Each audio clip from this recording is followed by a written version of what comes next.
Here's our little parish mini retreat. Remember, we're going over this fella here.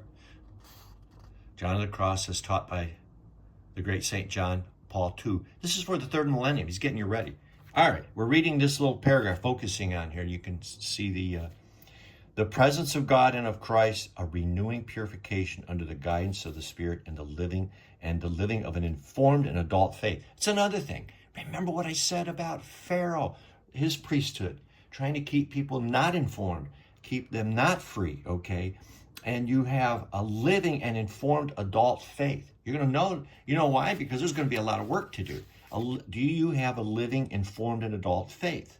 Okay, we had our priest, Father Steve, telling us, don't write to bishop. Well, the letter for a second opinion is the Holy Spirit. It's something, it's a process and procedure that you want.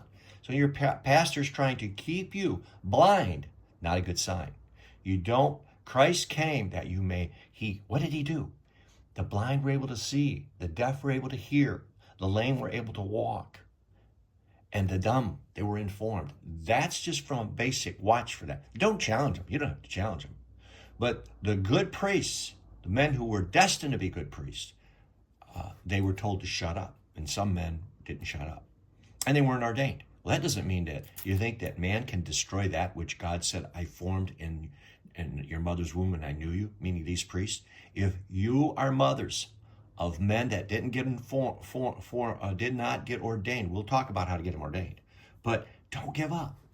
We'll talk to you about it. You began to help people. You began to help Jesus Christ. You don't know, it's not de fide in the Catholic Church that you're not going to be ordained in heaven. Heaven is where that eternal mass is. The folks don't know that.